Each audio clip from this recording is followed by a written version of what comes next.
pessoal, sejam bem-vindos a mais um Saúde em Pauta. Antes de mais nada, inscreva-se no canal, ative o sininho e deixe o seu joinha. Hoje eu vou conversar com o terapeuta Gustavo Rodrigues. Ele tem um currículo bastante extenso, por isso eu vou dar uma enxugada. Ele é formado em Ciências Militares, pós-graduado em Educação Especial em Educação Inclusiva, pós-graduado em Ecoterapia, curso básico e avançado em Ecoterapia, formado em Analista Comportamental pelo Instituto Transmitir, pós-graduado em Ciências Parental, pós-graduando em Neurociência, Trauma e Saúde, também pós-graduando no curso de Neurociência, Trauma e Saúde Mental, pós-graduando no curso de Psicologia Analítica Junguiana. Boa noite, Gustavo. Boa noite, Nani Dávila. É um prazer estar aqui com você. Muito obrigado pelo convite. Muito obrigado a vocês inscritos no canal. Que Deus abençoe cada um de vocês. E foi um prazer estar aqui e receber esse convite para nós. Foi uma honra. O prazer é nosso em te receber e eu gostaria de começar a nossa conversa, já que nós vamos falar basicamente de educação, de neurociência. Eu gostaria de começar falando sobre as principais fases do desenvolvimento do cérebro infantil. Ah, legal. Essa é uma pergunta bastante interessante e que os pais que nos procuram para falar sobre a educação de filhos e também na mentoria paternidade, ela é uma pergunta comum. Então eu vou responder da seguinte forma: eu vou traçar um paralelo do desenvolvimento neurocognitivo e o desenvolvimento acompanhado, vamos dizer assim, emocionalmente com os pais nele. Eu vou traçar esses dois paralelos para o pessoal entender. O neurocognitivo, que a gente estuda na medicina e neurociência, ele é dividido do 0 aos 3, dos 3 aos 6 e dos 6 até a adolescência. Então, do 0 aos 3, basicamente, a gente tem aquele cuidado com a mãe. A criança, ela aprende que ela começou, que ela nasceu, que ela se desligou da mãe, né? Já demora um tempinho, né, para ela aprender que ela se desligou da mãe, que ela e a mãe não são um só. Ela começa a interagir com o ambiente, então ela tem aquela conexão, me perdoe, e tem aquela explosão neural dos primeiros anos de vida, do 0 aos 3. E esse período é bastante importante porque a criança, ela começa a ver, até ela começar a firmar o olhar, assim, entender o ambiente de onde ela está inserida, né? E principalmente que ela reconhece nas mães o primeiro contato da emoção, que é baseado no que a mãe ela faz com a face, né? O olhar, a sobrancelha, do jeito que a mãe reconhece ela pelo choro, ao demorar da mãe a atender a criança pelo choro, ela começa a entender as emoções que ela sente, né? É porque a criança está nascendo, né? Então ela começa a ter as primeiras interações. Dos 3 aos 6 acontece o desenvolvimento da imaginação. É aquela fase que a criança começa a ter começa a falar, começa a desenvolver a linguagem mais complexa, ela começa a juntar as palavras para dizer o que ela quer, começa a positivar o que ela quer. E dos 6 à adolescência acontece uma baixa nas conexões neurais, mas ela começa a ter a poda neural, né, que eu vou falar mais à frente, que é aquilo que não foi aproveitado nas primeiros anos, o cérebro vai descartando. Esse é o desenvolvimento neurocognitivo. E em paralelo, o desenvolvimento emocionalmente com os pais, né, é importante que do 0 aos 6, do 0 aos 7, bem dizer, é extremamente importante a conexão com a mãe. Então a criança, nesse período, ela é da mãe. Ela aprende as emoções, ela aprende o eu, o que ela gosta, o que ela não gosta. Ela aprende a se conectar com a mãe, os vínculos com o relacionamento dado pela mãe nesse período. E ela começa a se entender e a entender os outros. E aí ela desenvolve a empatia, desenvolve as emoções para como lidar com cada emoção que ela está sentindo. Por isso é muito importante a mãe do 0 ao 7. Dos 7 aos 14 é responsabilidade do pai, porque dos 7 aos 14, bem coincide com a poda neural, ela é muito conectada com o pai, porque o pai, ele é ao contrário da mãe, que a mãe é o dentro, né? O dentro de casa, ela nutre, ela é responsável pelo relacionamento, pelas emoções. O pai não, o pai já é fora de casa, é a brincadeira com mais adrenalina, é o ensinar a correr, é o ensinar a subir em árvore, é o ensinar a pedalar a bicicleta. Então é brincadeiras que o pai, quem nunca viu, né? O pai fala assim, vai andar de bicicleta, aí a mãe fala assim, não, ele vai cair, e o pai fala, não, deixa que cai, se machuca, ele vai levantar e vai andar de novo. Então o pai é aquele que embala a criança e solta para o mundo, para vencer o mundo. E nesse período acontece a poda neural, né? Por isso que é bastante importante a mãe e o pai, nesse período do 0 ao 7, eles terem consciência de que foi estimulado do 0 ao 7, a criança vai carregar para sempre. E o que não foi estimulado nesse período vai se perder para sempre por causa da poda neural. Então... como os pais podem estimular, né? Como eles podem estimular esse desenvolvimento cognitivo de uma forma mais concreta? Isso é muito importante, porque assim, nós vivemos numa geração onde nós estamos sendo feitos escravos das nossas emoções. Nós temos uma geração que é cheia de informação, que é cheia de telas, que você aprende inglês, mandarim, chinês, espanhol, francês, numa velocidade da luz. Mas nós não ensinamos nossos filhos a lidarem com as emoções. Então nós estamos deixando uma geração hoje que é refém das suas próprias emoções. A criança hoje, o adolescente, não sabe lidar com o estudo para a prova, porque o estudo para a prova pressupõe que ela tem que se internalizar e passar o tédio, né? Porque ele tem que se debruçar sobre o livro para tirar uma nota boa. Porque a nossa geração está acostumada hoje, né, com o VaptVut. Eu teclo no chat GPT e já me vem a resposta. Então é uma geração que é instantânea, né, que eu costumo falar. É a geração miojo. Então essa dificuldade se traduz num aprendizado que os pais podem usar. Como é que eu vou estimular a minha criança nessa idade? Do 0 ao 6, do 0 ao 7, do 7 aos 14. Ora, do 0 ao 7... os pais podem estimular a leitura com as crianças, os pais lendo e as crianças imaginando, porque a imaginação, ela destrava no cérebro da criança áreas que o estudo no livro não atinge. Assim como a música, só da criança do 0 ao 7, ele não vai ter aula de música, ele vai ter aula de musicalização, né? Que os professores chamam. Só da criança ter contato com o compasso, ter contato com uma melodia, ter contato com os instrumentos, entrar na hora certa na melodia que o professor tá falando e entrar na hora certa com um instrumento diferente.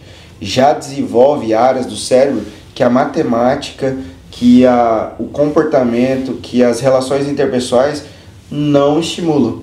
Assim como o jogo de dama e posteriormente o jogo de xadrez desenvolve outras áreas, que é o pensamento empático. Por quê? No xadrez você tem que fazer um jogo complexo, de que se eu jogar esse movimento aqui, isso tudo na cabeça, né? O meu adversário vai jogar esse, e assim eu vou jogar esse, então ele aprende a calcular rapidamente. E esse cálculo na vida depois vai ser muito importante para ela no raciocínio rápido, no raciocínio lógico, vai preparar a criança para o concurso, vai preparar a criança para desenvolver o cérebro dela. Então isso é muito importante. Então, traduzindo em palavras, leitura, musicalização, algum esporte. Aí, para os pais que estão ouvindo, o esporte ele é muito importante porque pais e mães de menina e pais e mães de menino. Os pais, né? Quem nunca falou assim, mas as meninas são tão quietinhas e os meninos, poxa, não param. Quem nunca falou isso? Isso é relativo, né? Eu tenho umas meninas que infernizam mais que os meninos. Mas aí, o que eu quero falar? Normalmente, o cérebro do menino, ele se desenvolve mais quando corre. Então, o homem, menino, o filho menino, precisa de um esporte. Ele precisa correr, ele precisa... Nem que seja na praça, deixar ele andar de bicicleta, correr. Em termos neurais, qual é a explicação para isso? É porque quando o menino corre, ele ativa a adrenalina, ele gasta os músculos, e aí o cérebro produz a ocitocina, que é o hormônio responsável pelo prazer e pelo aprendizado. Quando o homem gasta, ele tem muita necessidade porque tem a formação da testosterona, né? Que nessa idade não é tão alta, né? Mas tem. O menino precisa correr, gastar os músculos, gastar a energia para poder se desenvolver. Já as meninas não. As meninas elas aprendem mais e mais rápido no livro, num relacionamento interpessoal, ela observando como ela se comporta e como ela se relaciona com o meio dela, num filme, num documentário. Então as meninas aprendem mais rápido e muito mais estando quietinhas, porque elas são muito relacionamento interpessoal, né? As mulheres. As meninas são mais observadoras, em geral, né? São. E os meninos já precisam de um esporte. Não que as meninas não precisem, né? Lógico, todo esporte é bom, eu não estou falando isso. Mas é para pais e mães saberem que o menino ele necessita de ser estimulado para correr, jogar bola, andar de bicicleta. E eu queria que o senhor falasse para a nossa audiência se existe uma diferença no cérebro daquelas crianças que crescem num ambiente mais acolhedor de crianças que crescem em ambientes estressantes. Isso aí acontece demais. É porque muitos pais, é nítido a diferença, assim, ó, quando a gente vê a criança que ela cresce em um ambiente acolhedor e a criança que cresce num ambiente que eu vou chamar de conflituoso, ou estressante, ou tóxico. O pessoal vai entender por quê. O ambiente acolhedor, ele pressupõe que dá segurança para a criança ela pode errar e não tem medo de ser criticada, ela sabe que ela pode errar porque faz parte do aprendizado. Eu vou dar um exemplo. A mãe que fala assim, ó, filho, coloca o leite, você já tem capacidade de colocar o leite para você no seu copo, pode fazer o seu Nescau. Aí, ou o seu todinho, ou enfim, a bebida, ou se ela toma... Eu vou cobrar a propaganda. Aí a criança vai, coloca o leite, só que ela pode derramar. Aí, por exemplo, num lar que é acolhedor, a mãe vai falar assim, ó, tudo bem, filho, não tem problema, tenta de novo. Ele vai conseguir, uma hora vai conseguir. Então isso estimula a criança que ela pode errar. Porque, autonomia da criança. Porque também, lógico que é autonomia, mas a criança, nessa autonomia, ela pode errar, que ela vai conseguir acertar e a mãe não vai criticar o erro. Já o ambiente conflituoso é aquele que critica a criança, que tira a autonomia da criança. Por exemplo, o ambiente conflituoso, a mesma criança derruba o leite, poxa, já falei que não é para derrubar, presta atenção. A criança inibe a autonomia dela, porque a criança vai falar, poxa, eu não consigo. Isso no inconsciente dela. E a cada vez que a mãe fala, não, deixa que eu faço para você, ou o pai também, deixa que eu faço para você, a criança automaticamente, poxa, eu não consigo, eu não sei fazer isso. E aí vai virando a identidade dela. E a criança, quando chega, pensando lá na frente, né? Um adolescente que foi criado nesse lar, chega lá na frente, ele vai, no primeiro obstáculo, ou no obstáculo que é desafiador para ela, ela vai tender a se acovardar ou retroagir por causa do ambiente que ela cresceu, no ambiente acolhedor ou tóxico. A criança do ambiente acolhedor, muitas vezes, ela tem bastante segurança em superar desafios na vida. E a criança que não vem de um lar acolhedor sofre com os desafios da vida. Além do que, o ambiente conflituoso pode desenvolver alguns traumas na criança que pode gerar depressão, síndrome do pânico, aquela síndrome do pensamento acelerado que o Dr. Augusto Cury explica. Então, o ambiente conflituoso ou tóxico não é bom para a criança. Então é correto a gente afirmar para a nossa audiência que o vínculo emocional entre pais e filhos ajuda no desenvolvimento cognitivo da criança? É correto sim, e é primordial esse vínculo emocional. No período de 0 aos 7, o vínculo é especialmente com a mãe. Mas no período dos 7 aos 14, que a criança procura o pai, a mãe tem um papel fundamental, de que é deixar o filho se dirigir ao pai. É deixar o filho procurar o pai. Muitas vezes algumas mães, né, não abrem o espaço para os pais. Ou tem pais também que não fazem questão disso. Mas agora eu fiquei com uma certa dúvida. a presença do pai é de qualquer forma importante nesses primeiros anos, claro, até o 7. Claro, é verdade. Eu também não me expliquei direito, né? Mas é muito importante a figura do pai. Porque o pai, apesar de que, vamos dizer assim, o vínculo da criança está sendo construído através da mãe, o pai é o suporte com a mãe, porque a mãe às vezes está amamentando, mas vai precisar do pai para trazer uma água, vai precisar do pai para ajustar a postura dela, vai precisar do pai para fazer dormir enquanto a mãe vai no banheiro. E aí nesse período de fazer dormir, fazer isso, tem coisas que o pai pode fazer para criar uma conexão já com o bebê, que é dar banho junto. Por exemplo, no meu filho, no meu do meio, eu dava banho junto nele. E aí o que eu fazia? Eu colocava a sunga, né? E pegava ele bebê e ia para debaixo do chuveiro, dava banho nele e ele começava a sentir minha pele, ele me olhava, ele começava o vínculo comigo ali. Tem uma técnica que é esse banho com o pai.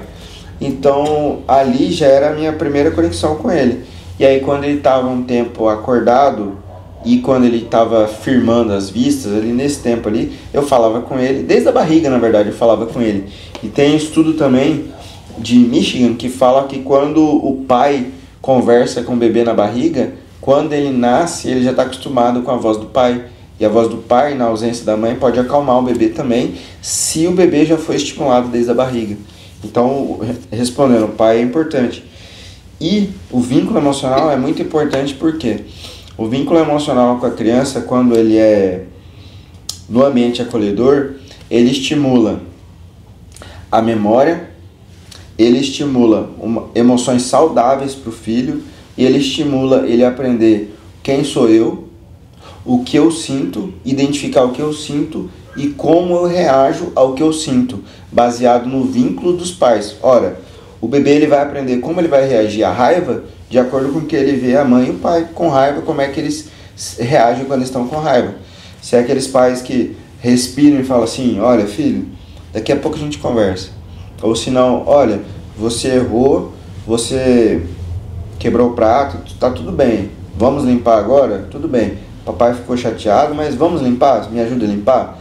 Muito embora a mãe ou o pai esteja chateado que caiu o prato, a mãe e o pai convidam a criança para limpar aquela tarefa, a criança aprende que mesmo que ela tenha quebrado, não faz diferença, o que ela tem que fazer é só limpar a sujeira que ela fez e deu. Por mais que a mãe e o pai tá naquela correria do almoço, sai do trabalho, almoça em casa, vai pro trabalho, leva as crianças na escola, ela aprende, poxa, meu pai tá na correria, ficou com raiva, mas mesmo assim ele não gritou comigo. E aí para a criança fica o normal, natural. Isso é bastante importante para os pais de menina, que esse ambiente é muito importante para a menina, porque a menina vê o pai e ela vê no pai e inconscientemente ela procura um homem parecido com o pai. Por isso que as meninas, elas observam inconscientemente os pais. Por isso que os pais... Parecido ou totalmente o oposto, dependendo do pai que ela tem, né? Exato. Quem vai explicar esse fenômeno é o Dr. Augusto Cury no livro dele, que a criança, tanto o homem quanto a mulher, de acordo com o que o pai apresenta, ela procura diametralmente o oposto do que o pai é, mas não foge muito da linha genética. Não foge muito. Ou é o oposto ou é muito parecido.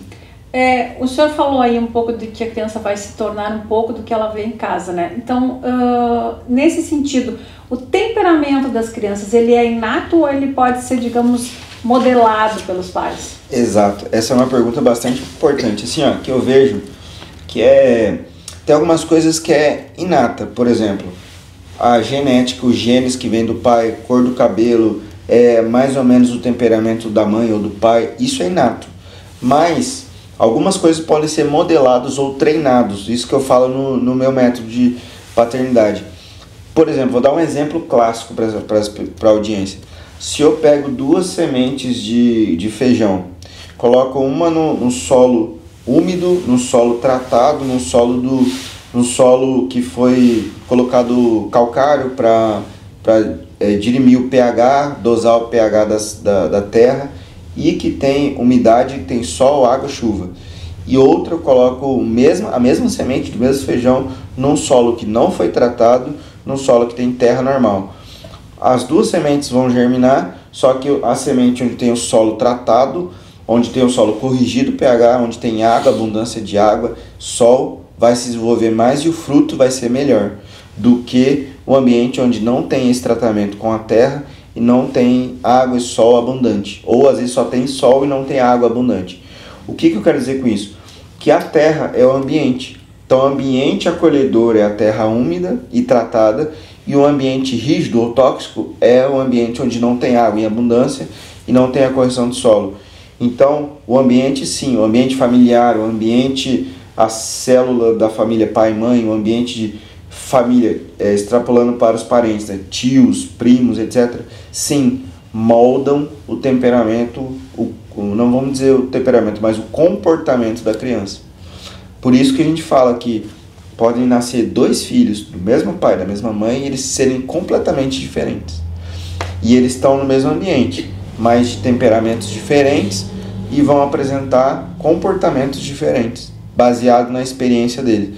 Por isso que o Gustavo Jung, que é a psicologia analítica junguiana, ele vai dizer que as experiências, para mim, eu e você podemos ter a mesma experiência, mas porque eu sou um ser e você é outro, a gente pode interpretar a mesma experiência de 2 maneiras diferentes. Por isso que não existem nós somos 8 bilhões de pessoas na Terra, exato, não é? Exato. E nenhuma de nós temos a mesma impressão digital. Exatamente, fantástico isso. Um ponto que eu queria falar é como os pais podem estimular assim, positivamente as crianças dentro de casa. E eu gostaria que o senhor fizesse uma comparação, apesar de que eu sei que o senhor tem uma certa restrição à psicologia positiva, eu gostaria que o senhor comentasse um pouquinho. Porque ela está muito na moda, né? Está na moda. A educação positiva, que vem da psicologia positiva, ela é pautada assim, né? Estimular o que a criança tem de bom, né? Valores, a criança apresenta certa propensão para música, certa propensão para dança, certa propensão para inteligência sinestésica, que é o esporte.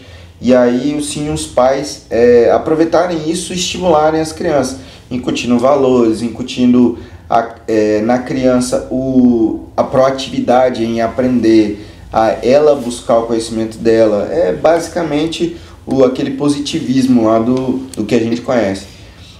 E essa psicologia é muito bom, porque é muito boa, assim, o que eu acho de positivo nela é que os pais podem explorar o que tem de melhor nos filhos dele, e para os pais que estudam, obrigam os pais a se conectarem com os filhos verdadeiramente para identificar as qualidades dos filhos.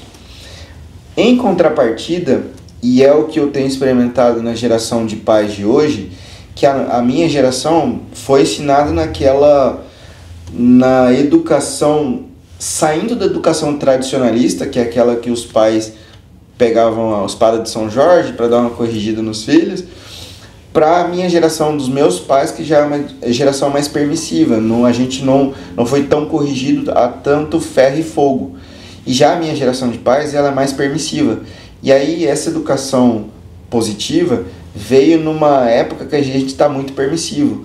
Ou, por exemplo, na correria do dia a dia, pais e mães estão trabalhando hoje no dia a dia. Então é mais fácil eu dar uma tela para o meu filho, porque ele vai ficar quieto, eu consigo estudar, eu consigo trabalhar, do que eu me conectar com o meu filho, aprender o que ele está apresentando se o meu filho está gritando, se ele está tendo um comportamento desafiador, ou ele não está se sentindo seguro, ou ele está chamando a minha atenção porque está faltando atenção. Então é muito mais fácil eu dar a tela para o meu filho do que eu me conectar com o meu filho e impor limites. Por exemplo, na psicologia positiva, a criança ela pode se desenvolver, ela pode brincar, ela pode se interagir com o mundo, e vai chegar uma parte que os pais têm que colocar limite. Por exemplo, a criança, quem não tem birra, né? Criança que faz birra, aquela tradicional birra.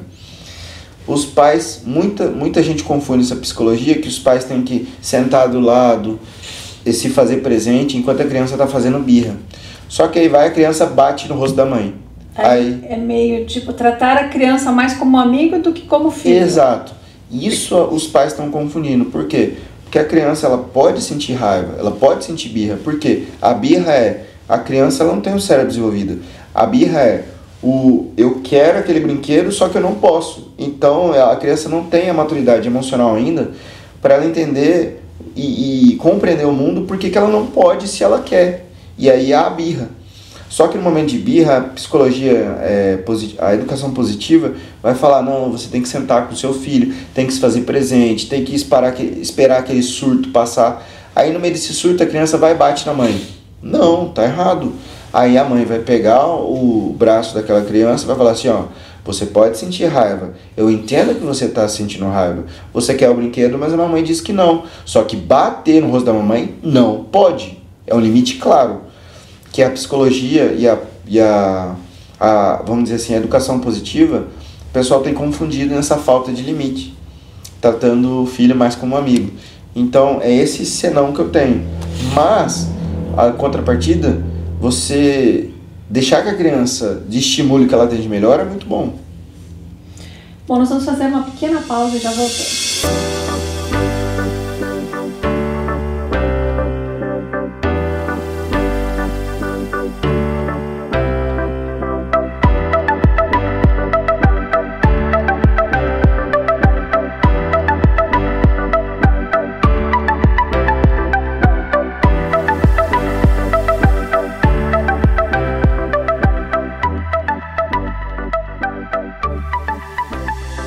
Muito bem, você está assistindo Saúde em Pauta, onde nós estamos conversando com o terapeuta Gustavo Rodrigues. Eu vou querer, Gustavo, que tu explique para a nossa audiência como, de uma forma mais prática, o pai pode desenvolver a autoestima da criança e ajudá-la assim, a desenvolver no colégio coisas práticas, né, para os pais que estão nos assistindo, assim, né? Porque a autoestima, quando ela é formada desde cedo na criança, né, ela faz com que o adulto seja um adulto seguro, com autoestima e amor próprio elevado. Exatamente. Olha, essa é uma pergunta bastante interessante que, olha, se os pais e mães pegarem essa chave aqui e aplicarem, não tem erro. O que eu vejo na educação de pais e nos pais que nos procuram ali no Instituto, é que quando a gente fala e eles aplicam, eles quase não acreditam. Então, assim, a primeira parte para eles, vamos do começo para o fim, né? Primeiro começa em casa. Como é que eu vou cultivar essa questão de autocuidado, da autoestima e dele estar bem com ele mesmo?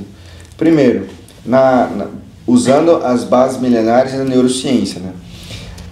Quando a mãe e o pai dedicam um tempo da rotina deles em conexão com os filhos, conexão sem telas, isso é importante. Quando a mãe passa um tempo brincando com os filhos e o pai também passa um tempo brincando com os filhos, isso já causa no filho, inconsciente. Poxa, meu pai, minha mãe parou tudo para vir brincar aqui comigo.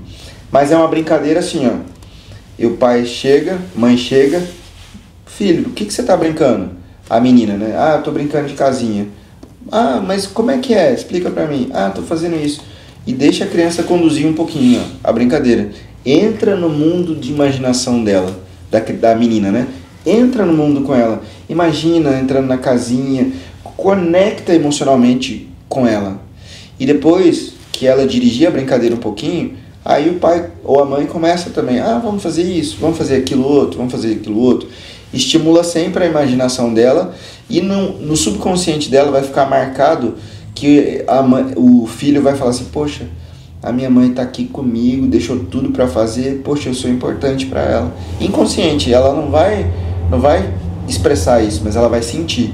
Já o homem, o filho, o menino, ele vai estar brincando de bola, vai estar brincando com o carrinho, vai estar brincando com o Lego, que é muito importante tanto para a menina quanto para o menino, é muito importante o Lego.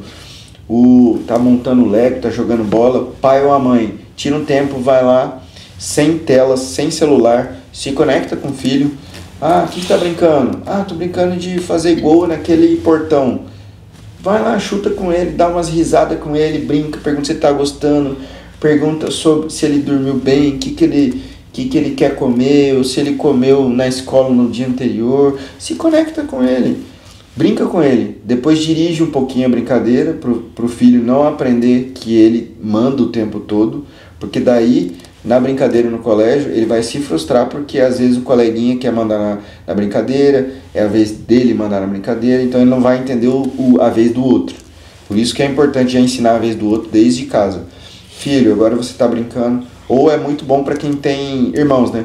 Filho, você pode brincar com o carrinho. Aí o irmão pede, né? Não, ele tá brincando. Depois que você brincar, filho, aí você empresta pro irmão. E você espera o seu irmão brincar, que ele pegou primeiro. Depois você toma. Enquanto isso, fica brincando com eles. Lógico, não é tão fácil assim, né? Mas esse é um exemplo de conexão. Primeiro, por que a conexão? Depois da conexão, você consegue introduzir brinquedos pedagógicos. Que é aquele... Quem nunca viu, assim, um brinquedo que ele tem um caninho colorido, assim... E tem várias formas geométricas que a criança tem que passar sem tocar no cano. Já viu? É uma mesa assim eu que tem um caninho. Eu vi com formas geométricas aquele que a criança tem que encaixar as formas geométricas. Esse também. Encaixa formas geométricas, já vai estimulando a criança ao pensar no qual que adequa aqui, qual que adequa ali, pensamento, e já se adapta com as cores e tal. Mas é um brinquedo assim que é uma caixinha assim e tem um caninho assim. Tem várias formas geométricas que a criança tem que passar de um lado para o outro as formas geométricas sem encostar no cano. Isso aí vai desenvolver o pensamento e a habilidade de coordenação fina na criança. E esse brinquedo é fantástico para acelerar o desenvolvimento visando o escolar, né? Visando o desenvolvimento escolar. E outras brincadeiras que é, por exemplo, o jogo de damas. O jogo de damas para criança ali dos 4, 5 anos, elas já conseguem entender. E ali, esse jogo de damas é fundamental para o raciocínio, que mais tarde vai evoluir para apresentar o xadrez para a criança, que desenvolve raciocínio rápido, raciocínio lógico. E além disso, a leitura de livros que desenvolvem ela a aprender o eu. Então tem vários livrinhos assim de atividades que as crianças aprendem a como lidar com as emoções, que é importante. E ela aprende com os pais como lidar com as emoções nos livrinhos que ativam a imaginação dela. Como é importante, só que parece que está meio esquecido, né? Porque tudo isso que o senhor está falando, dama, xadrez, leitura, música... música de qualidade. De qualidade. A criança tem que aprender, ela tem que aprender a gostar de música de qualidade. Infelizmente hoje parece que, né, que toda essa revolução, essa cultura que nós estamos vivendo, puxa, parece que o estilo, em vez de apurar o estilo, né, ensinar coisas melhores para as crianças, está reduzindo a qualidade musical, a qualidade cultural.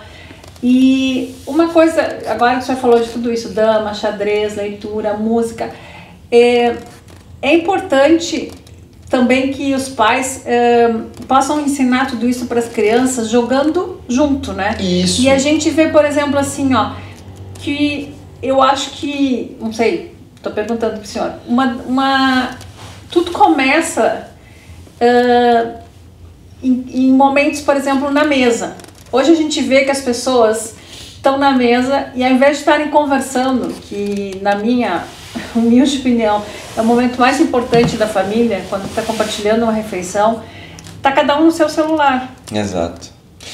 É justamente isso que eu concordo com grau, gênero e número quando você falou da música. Música de qualidade que a gente tem que ensinar para os nossos filhos, porque a música ela ativa frequências, né, no nosso cérebro, e quando você estimula a criança a ouvir um toque de piano, ouvir uma música mais que a gente fala assim, nível do Beethoven, essas sinfonias de Beethoven, ouvir uma orquestra. Quem nunca teve a oportunidade de ouvir uma orquestra, ir num teatro, ouvir uma orquestra tocando assim, você sente quando você chega no ambiente assim, a vibração daquela, que é verdade.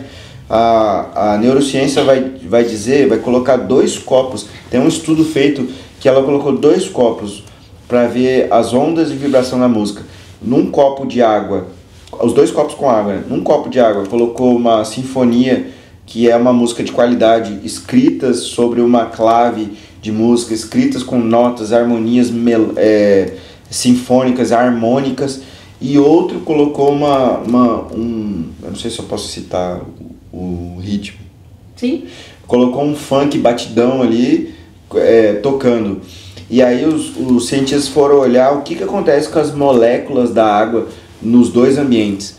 O que é submetido ao funk, as moléculas ficaram doidas, as moléculas da água ficaram pulsando para lá e para cá, não tiveram uma forma geométrica, as moléculas da água não fizeram não fizeram figura, um desenho. Não fizeram um desenho harmônico, elas ficaram doidas por causa da batida da música. Eu acho que eu vi isso. Na de Beethoven elas faziam tipo cristais de gelo, não é? Faziam tipo uma forma geométrica que com luz ficava lindo o reflexo.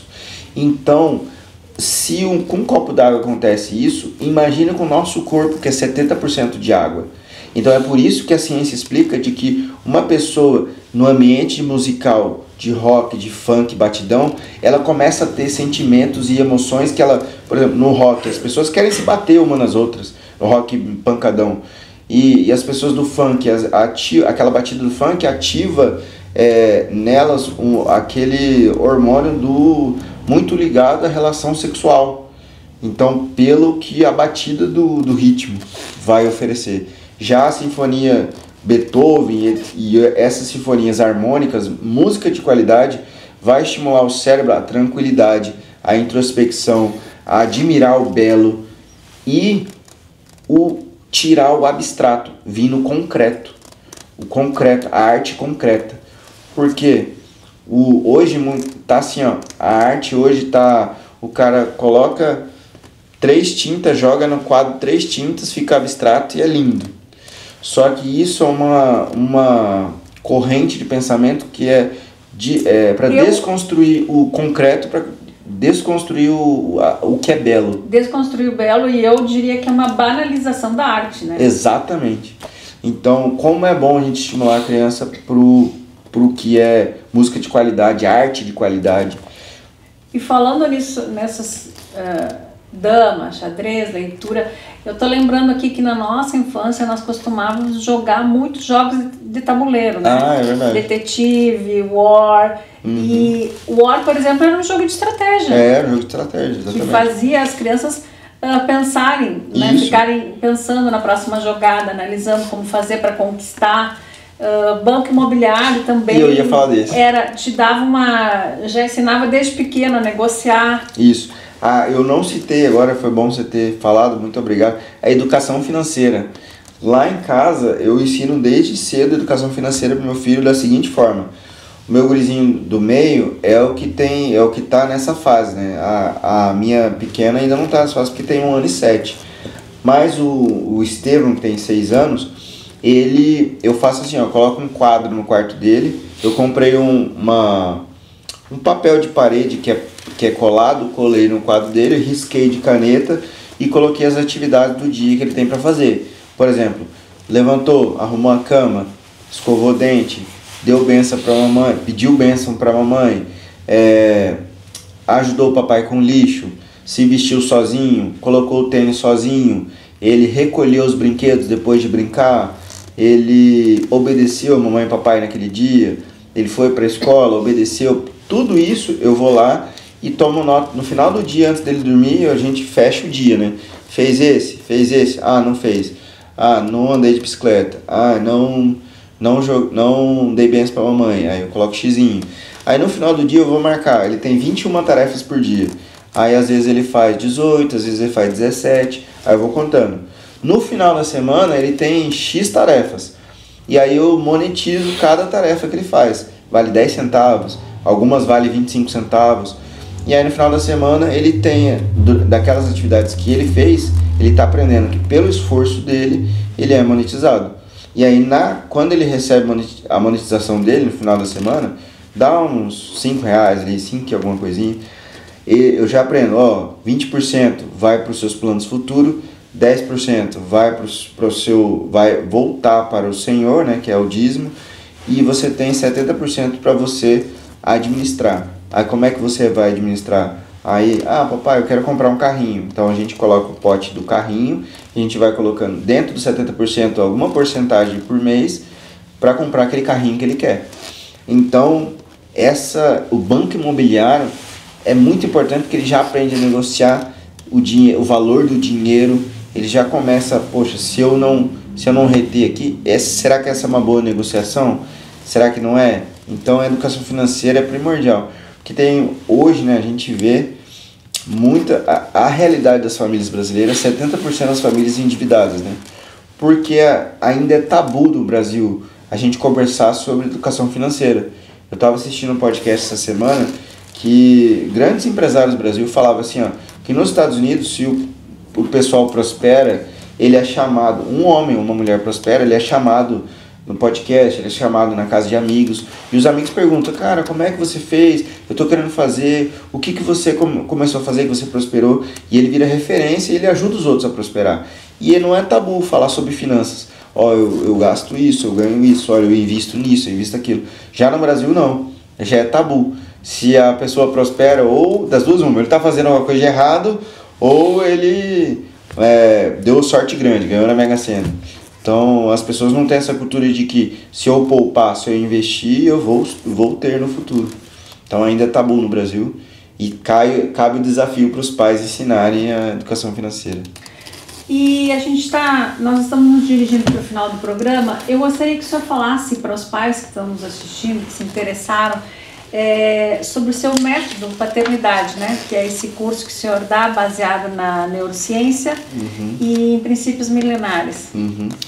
Então, é uma base, é um curso e depois uma mentoria, né? Tem um curso e a mentoria que muitos pais, na verdade, começou com uma testemunho de vida, né? Com o que eu passei, porque logo depois que eu casei com a minha esposa já tinha uma menina de 11 anos, então eu fui pai muito cedo. E quando eu caí de paraquedas na vida dela, eu comecei a aprender, eu tive que ler, começar a como ser pai de menina, como ser pai de adolescente, e eu tive que... Não teve a preparação da gravidez, né? Não teve cair de paraquedas, então eu tive que aprender e foi meio que on the job training. Eu tava fazendo e aprendendo ao mesmo tempo. Então, um beijo pra Brenda, se ela tá ouvindo. Então a Brenda me ensinou muito. Eu caí de paraquedas na vida dela quando ela estava na fase do preto, na fase do rock, na fase da adolescência, entrando naquela fase da adolescência. Aí vem as primeiras emoções, o primeiro namoradinho. Então eu aprendi muito nessa fase com ela e tive que estudar muito porque eu nunca tive até então, né, menina nem filho naquela época, então aprendi muito com ela. E aí, nessa fase, eu já comecei a estudar. E Deus foi me dando esse método que hoje... Aí veio o meu filho do meio, veio minha menor, que hoje eu posso colocar em um exemplo, um método prático, bem simples e aplicável na vida dos pais, porque eu vivi todas as fases do filho. Eu vivi a primeira e segunda infância, a adolescência, juventude. Hoje a minha filha maior já é casada. E hoje ela e o esposo, eles pastoreiam jovens na cidade deles, em Campo Grande. E o meu filho do meio já está seguindo não a mesma formação. Lógico que cada temperamento exige um desdobrar dos pais, né? Que é outro erro dos pais, né? Que é aquele erro assim, eu criei meus filhos tudo da mesma forma. Esse é o erro. Porque cada filho tem um temperamento. Então, por mais que os valores sejam os mesmos, o filho com um temperamento fleumático não aprende da mesma forma que o sanguíneo, que o colérico, que o melancólico. Então, é preciso passar os valores de uma forma diferente para cada tipo de temperamento, cada tipo de filho, em cada tipo de fase.